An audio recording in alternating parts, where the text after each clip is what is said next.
মা খাদিজাতুল কুবরা সম্পর্কে একটি ঘটনামূলক গজল তুলে ধরব। কি ঘটনা? আমার দয়ার নবী মায়ের নবীকে ভালোবেসেছেন। মা খাদিজা তিনি কেমন ভালোবেসেছিলেন, তিনি কেমন ত্যাগ স্বীকার করেছিলেন। আমাদের ঘরে আমরা এখন বর্তমানে আমরা কেমন চলাফেরা করি, আমাদের চিন্তা ভাবনা করা দরকার। আম্মা খাদিজা কেমন ছিলেন সেই সম্পর্কে অতি মূল্যবান কথায় কবি ছন্দের মাধ্যমে লিখছে। দেখুন, এমন জীবন সঙ্গী হয়তো কেউ কোনো দিন পাবে না, এমন জীবন সঙ্গী হয়তো কেউ কোনো দিন পাবে না।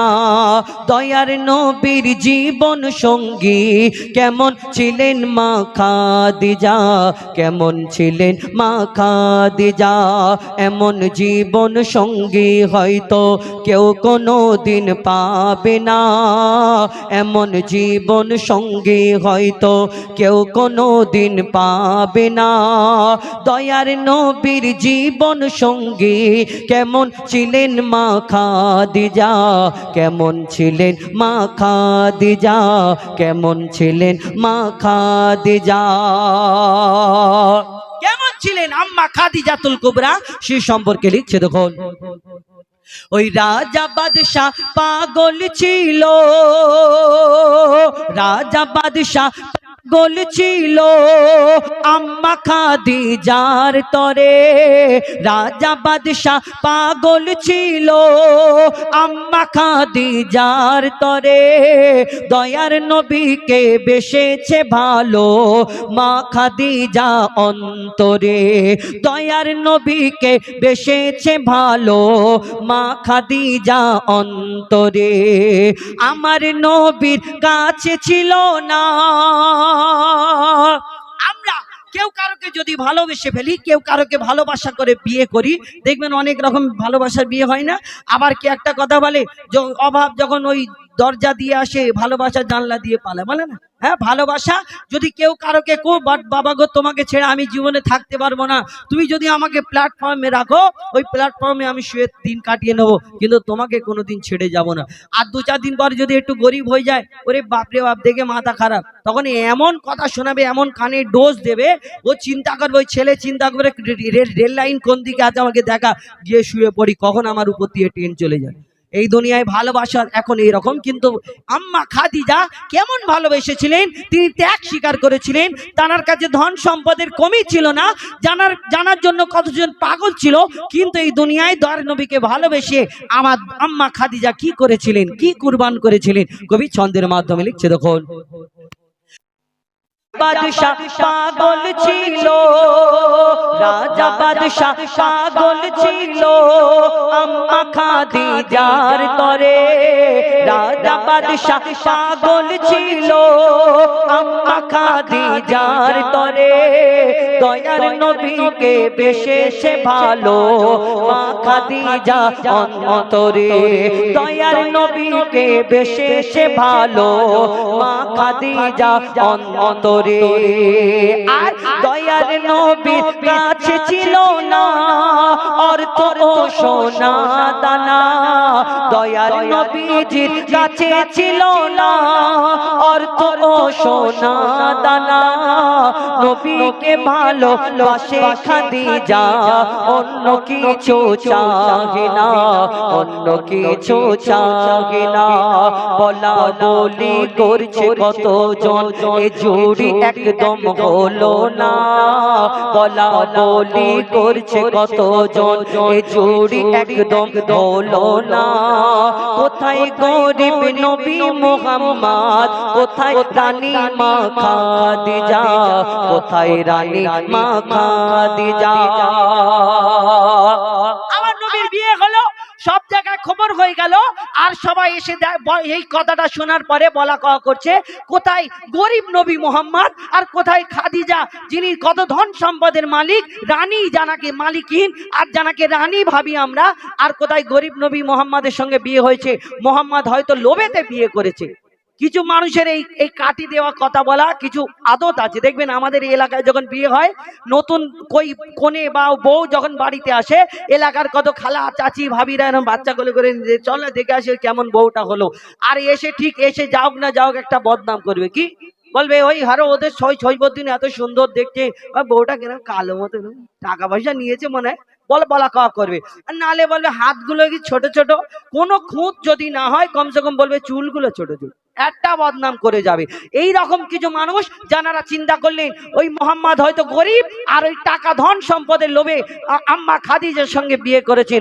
এই কথাটা আম্মা খাদিজার কানে যখন গেল তিনি বড় কষ্ট পেলেন। তিনি চিন্তা করলেন আমার এই কথা শুনে যদি আমার স্বামী কষ্ট পায় আম্মা খাদিজা কি করে। তারপর কবি ছন্দের মাধ্যমে লিখছে দেখুন, এই কথা শুনে মা খাদিজা, এই কথা শুনে মা খাদিজা দুঃখেতে বুক ফেটে যায়।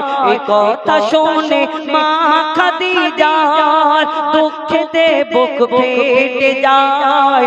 এমন দৌলত চাহি না আমি যাতে নবী কষ্ট পায়, এমন দৌলত চাহি না আমি যাতে স্বামী কষ্ট পায়। পাহাড় সম ধন দৌলত গরিব দুঃখীকে বিলিয়ে দেয়। পাহাড় সম ধন দৌলত গরিব দুঃখীকে বিলিয়ে দেয়। বলে আমি গরিব আমিও, আমার স্বামী গরিব আমিও, গরিব নবীর বিবি হতে চাই, গরিব নবীর বিবি হতে চাই, গরিব নবীর বিবি হতে চাই। পাহাড় সম ধন দৌলত গরিব দুঃখীকে বিলিয়ে দেয়। বলে আমার স্বামী গরিব আমিও, গরিব নবীর বিবি হতে চাই, গরিব নবীর বিবি হতে চাই। সারা দুনিয়া হার মেনে যায় মা খাদিজার ভালোবাসায়, সারা দুনিয়া হার মেনে যায় মা খাদিজার ভালোবাসায়।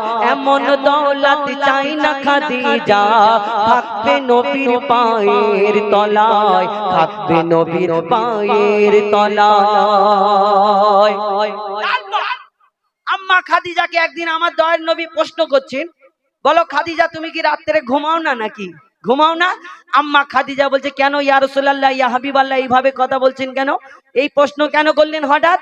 আমার দয়ার নবী মায়ের নবী দো জাহানের বাদশাহ নবী তিনি প্রশ্ন করলেন, খাদিজা আমি যখন বাইরে থেকে রাত্রে ফিরি, আমি যখন তোমাকে ওই দরজায় টোকা দিই, একবারের জায়গায় দুবার কোনোদিন হয় না, একবারে একবার টোকা দিলে সঙ্গে সঙ্গে আম্মা খাদিজা দরজা খুলে হাজির স্বামীর জন্য একবারে। কিন্তু আম্মা খাদিজাকে যখন এই প্রশ্ন করলেন, আম্মা খাদিজা কি উত্তর দেয়? আমার দয়ার নবীকে কতটা ভালোবাসতেন। এখন ডিজিটাল যুগ হয়ে গেছে বাবা, আর এখন আগেকারের মতো কিছু নেই। এখন তো ফোন দেখে দেখে আমরা পরিবর্তন হয়ে যায়।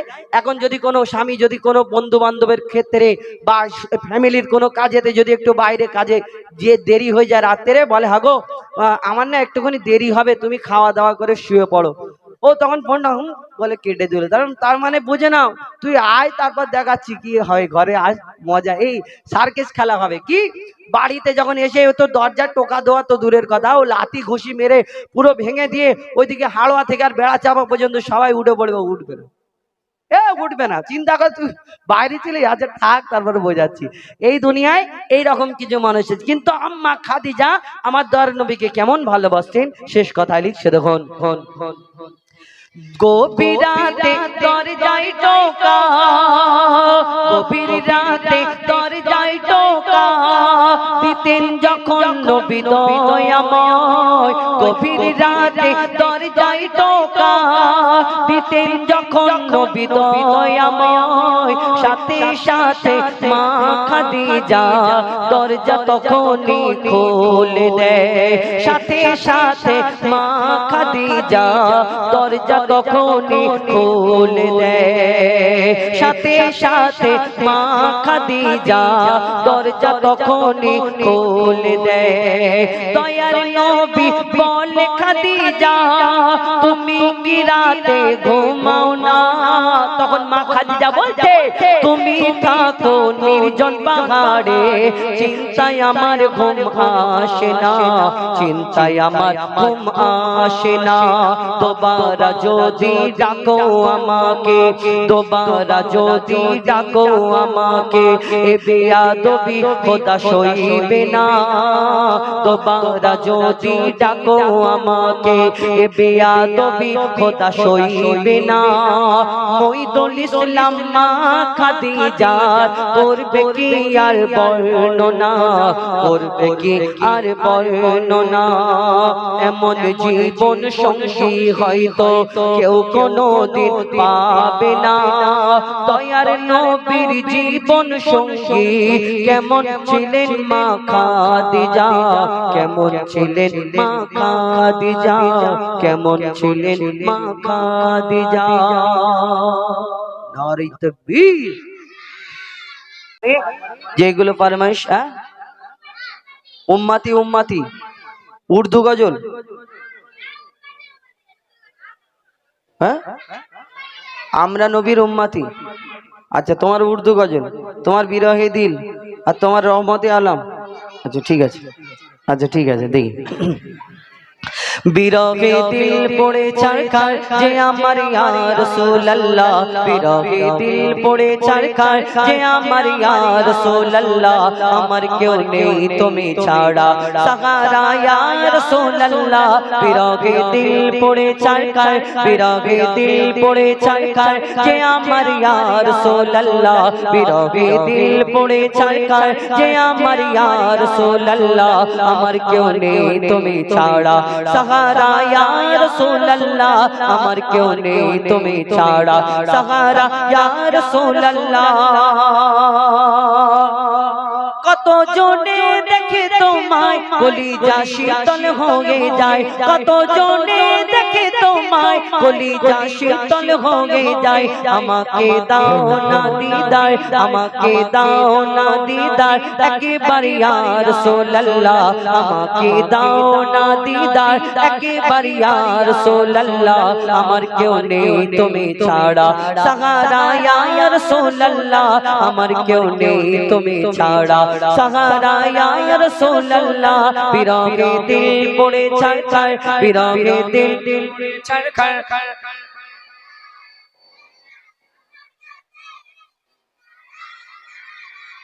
মাশাআল্লাহ, আরটি জোরে হবে।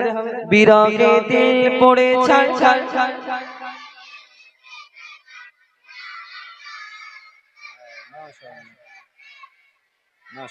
সাহারা ইয়া রাসূলুল্লাহ। আমার কেউ নেই তুমি ছাড়া সাহারা ইয়া রাসূলুল্লাহ। শুধু একবার দেখিতে চাই জীবনে আর যে চাওয়া নাই, শুধু একবার দেখিতে চাই জীবনে আর যে চাওয়া নাই, শুধু একবার দেখিতে চাই জীবনে আর যে চাওয়া নাই। তুমি এই অসহায়েরি, তুমি এই অসহায়েরি সহায় ইয়া রাসূলুল্লাহ। তুমি এই অসহায়েরি সহায় ইয়া রাসূলুল্লাহ। আমার কেউ নেই তুমি ছাড়া সাহারা ইয়া রাসূলুল্লাহ। আমার কেউ নেই তুমি ছাড়া সাহারা ইয়া রাসূলুল্লাহ। আমার কেউ নেই তুমি ছাড়া সাহারা ইয়া রাসূলুল্লাহ। বিরহে দিল পড়ে ছারখার, বিরহে দিল পড়ে ছারখার যে আমার ইয়া রাসূলুল্লাহ। বিরহে দিল পড়ে ছারখার যে আমার ইয়া রাসূলুল্লাহ। আমার কেউ নেই তুমি ছাড়া সাহারা ইয়া রাসূলুল্লাহ। আমার কেউ নেই তুমি ছাড়া সাহারা ইয়া রাসূলুল্লাহ।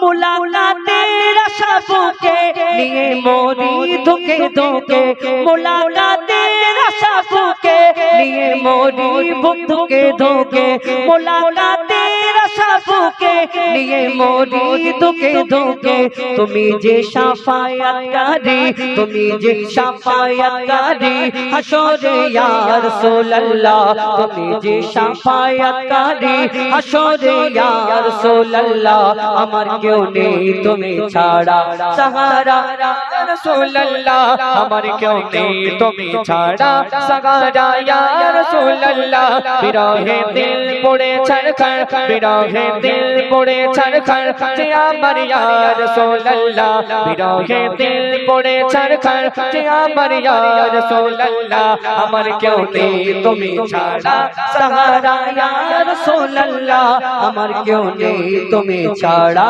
সাহারা ইয়া রাসূলুল্লাহ আমার কেউ নেই তুমি ছাড়া সাহারা ইয়া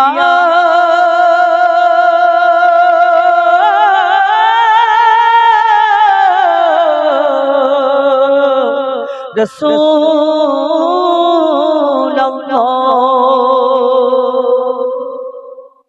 ঠিক আছে খুশি? এবার পরবর্তী শিল্পী এদের কণ্ঠ থেকে একটা দুটো শুনুন। কি রহমতে আলম, তাই তো? এদের কণ্ঠ থেকে শোনো, তারপরে করো। প্রশ্ন করি তোমার তার জবাব দাও আমার, প্রশ্ন করি একটু ইকো দেবে, এ আবার হাঁপিয়ে যায়, একটু ইকো দাও। সবাই তো কম, একদম কম রাখো, হালকা একদম না হওয়ার মতো। ঠিক আছে চলো। প্রশ্ন করি তোমার তার জবাব দাও আমার, দাও ঠিক করো, ঠিক আছে। প্রশ্ন করি তোমার তার জবাব দাও আমার, না যদি দাও জবাব কি করবো? ফাইন করবো? আচ্ছা ঠিক আছে। প্রশ্ন করি তোমার তার জবাব দাও আমার, না যদি দাও জবাব করবো ফাইন তোমার। ঠিক আছে, বেশি করে ফাইন করবে, আজ টাকা অনেক টাকা আছে। আচ্ছা ঠিক আছে। আচ্ছা তুমি নামাজ পড়ো তো? হ্যাঁ। কেমন করে পড়ো? নামাজ পড়তে গেলে প্রথমে নিয়াত করতে হবে, তারপর সানা পড়তে হবে, তারপরে সূরা কিরাত পড়া হবে, রুকু সিজদা রুকু সিজদা। জানাজার নামাজ পড়েছো? হ্যাঁ। আচ্ছা জানাজার নামাজ পড়ো, কেমন করে পড়েছো? জানাজার নামাজে প্রথমে নিয়াত করতে হবে, তারপর সানা পড়তে হবে, তারপরে দরুদ শরীফ পড়তে হবে, তারপর সালাম দিতে হবে, মানে নামাজ শেষ।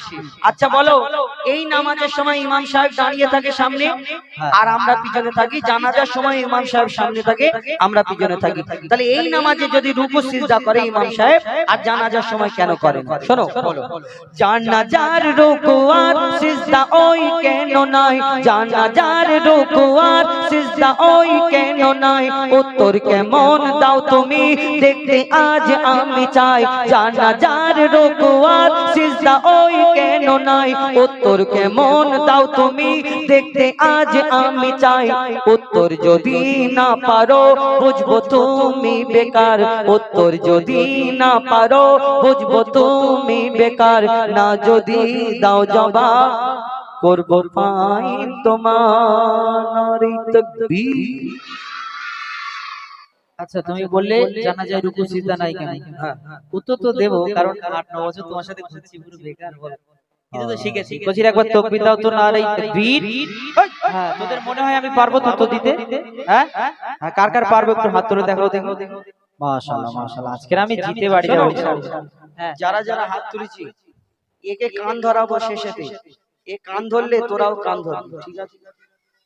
আচ্ছা তুমি স্যালেন্ডার হচ্ছ তো, দেখো তোমাকেই কান ধরাবো। যাই হোক, তুমি বললে জানাজায় রুকু সিজদা নাই কেন, এমনি নামাজে যদি রুকু সিজদা থাকে তাহলে মন দিয়ে শোনো।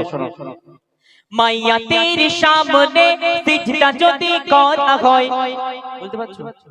বুঝতে পারছো আমি কি কালা মনে হচ্ছে? আচ্ছা শোনো, মাইয়া তেরি সামনে সিজদা যদি করা হয়, সেই আমি গাচ্ছি কিন্তু পিছনে আমার চোখ। আমি একটা কথা চিন্তা করি, আমি যখনই গাইতে উঠি তখনই চা আসে, আর আমি চা বেশি খাই। এখন এই চাটা নিয়ে আসে ওনার ইচ্ছে করে নিয়ে আসে কি বুঝতে পারি। চলো উত্তর দাও। সরো। মাইয়া তেরি সামনে সিজদা যদি করা হয়, মন দিয়ে শুনবে, মাইয়া তেরি সামনে সিজদা যদি করা হয়, সেই মাইয়া তেরি সাথে খোদার শিরক হয়ে যায় কেন? রুকু ও সিজদার আল্লাহ শুধু হকদার, রুকু ও সিজদার আল্লাহ শুধু হকদার, দিলাম জবাব তোমার, দাও ফাইন এখন আমার, নারী তাকবীর। কেমন দিলাম বলো? এখন ব্যাপার হলো, আবার বলছে কেমন দিলাম বলো। আমি ওস্তাদ ওর। আল্লাহ আল্লাহ তুলে নাও আমাকে। না, না, না, হ্যাঁ? এখন ব্যাপার হলো, ও তুমি বললে ইমাম সাহেব নামাজ পড়ায় এবং জানাজাও পড়ায়, কিন্তু ইমাম সাহেব নামাজের সময় রুকু সিজদা করে, জানাজার সময় এই কারণে রুকু সিজদা করে না। কেন? ইমাম সাহেবের সামনে জানাজা পড়ানোর সময় জানাজাটা হলো মাইয়াতের মাগফিরাতের জন্য, দোয়ার জন্য আমরা দাঁড়াই, ওইখানে মাইয়াতকে উদ্দেশ্য করে দাঁড়াই। আর আমরা নামাজে যখন দাঁড়াই আল্লাহকে উদ্দেশ্য করে আমরা দাঁড়াই, আল্লাহকে রুকু করি, সিজদা করি, সব করা চলবে। কিন্তু ওই মাইয়াতের সামনে জানাজার সময় যদি রুকু সিজদা করা হতো, ওই মাইয়াতকে রুকু সিজদা করা হতো, আল্লাহ ছাড়া কারোকে সিজদা করা চলবে না। শিরক আর শিরকের গুনাহ আল্লাহ কোনোদিন মাফ করে না। ভালো উত্তর দিয়েছো। আচ্ছা বলো, তুমি আরেকটা প্রশ্ন করবো? হ্যাঁ, এখন দুটো চারটে পাঁচটা। হ্যাঁ? এখন ব্যাপার হলো, দুম্বা, ছাগল, উট, গরু, ভেড়া খাও তো? খুব খায়। হ্যাঁ? হ্যাঁ, শুয়োর? শুয়োর খায় না, আলহামদুলিল্লাহ। শুয়োর কেউ খাবে? কেন শুয়োর খাও না? শুয়োর হারাম, শুয়োর এ, খায়। শুয়োর হারাম। আচ্ছা বলো, যদি দুম্বা, ছাগল, উট, গরু, ভেড়া এইগুলো যদি জায়েজ হয়, আর এইটা কেন হারাম? আচ্ছা বলো দাদা, এই দুম্বা, ছাগল, ভেড়া, উট এদের চারটে পা, দুটো চোখ, দুটো কান, শুয়োরেরও চারটে পা, দুটো কান, দুটো চোখ, মুখ সব একই। আবার শুয়োরের গোশ 1.5 ইঞ্চি মোটা চর্বি বিক্রি হয়। আচ্ছা যদি এইগুলো হালাল হয়, শুয়োর কেন হারাম? বলো, শোনো। দুম্বা, ছাগল, উট, গরু ধর্মে হালাল জানি, দুম্বা, ছাগল, উট, গরু ধর্মে হালাল জানি, শুকর কেন হয় হারাম তার জবাব দাও তুমি। দুম্বা, ছাগল, উট, গরু ধর্মে হালাল জানি, শুকর কেন হয় হারাম তার জবাব দাও তুমি। সময় দিলাম 2 মিনিট, তার বেশি আর তো নয়, সময় দিলাম 2 মিনিট, তার বেশি আর তো নয়, না যদি দাও জবাব করব ডবল ফাইন তোমার। প্রথম কথা একটু মায়া দয়া করতে হয়, কারণ আমি ছাত্র। একেবারে 2 মিনিট সময় বেঁধে দিই, 4-5 মিনিট দিতে হয়। আর একটা কথা হচ্ছে, আমি একটা প্রশ্নের উত্তর দিয়েছি, ডবল ফাইন। একটা যদি এটা হারি একটা ফাইন হবে, ঠিক আছে? তো সেটা একবার তাকবীর দাও তো, নারায়ে তাকবীর। দেখেছো এখানে গড়া চলছে। হ্যাঁ, যাই হোক, তুমি বললে দুম্বা, ছাগল, উট, গরু ইসলামে জায়েজ, শুকর হারাম কেন? মন দিয়ে শুনবে, ঠিক আছে? চা খেতে খেতে শোনো, শোনো। শুকর হলো প্রাণঘাতী সব রোগের ভান্ডার। শুনছো? আমি কি কালা মনে হচ্ছে? আচ্ছা শোনো। শুকর হলো প্রাণঘাতী সব রোগের ভান্ডার, শুকরের গোশতে তৈরি হয় ক্যান্সার। রাসূল পাক সাল্লাল্লাহু আলাইহি সাল্লাম বললেন, যেটা খেলে উম্মতে মুহাম্মাদের ক্ষতি, সেটা হারাম। শোনো, শুকর হলো প্রাণঘাতী সব রোগের ভান্ডার, শুকরের গোশতে তৈরি হয় ক্যান্সার। চরিত্রহীন এই পশু এর জোড়া নাই গো আর, চরিত্রহীন এই পশু এর জোড়া নাই গো আর, দিলাম জবাব তোমার, দাও ডবল ফাইন আমার। নারায়ে তাকবীর। যা এত ভোল্টেজ কমে গেল কেন? একবার জোরে দাও নারায়ে তাকবীর। ঠিক আছে, একবার আল্লাহু আকবার। আমার আর কিছু বলার এখন নেই। ব্যাপার হলো, হ্যাঁ, তুমি বললে হ্যাঁ, রাসূল পাক সাল্লাল্লাহু আলাইহি সাল্লাম বলেছে যেটা খেলে উম্মতে মুহাম্মাদির জন্য ক্ষতিকর, আর এই শুকরের গোশে 100% ক্যান্সারের সম্ভাবনা আছে।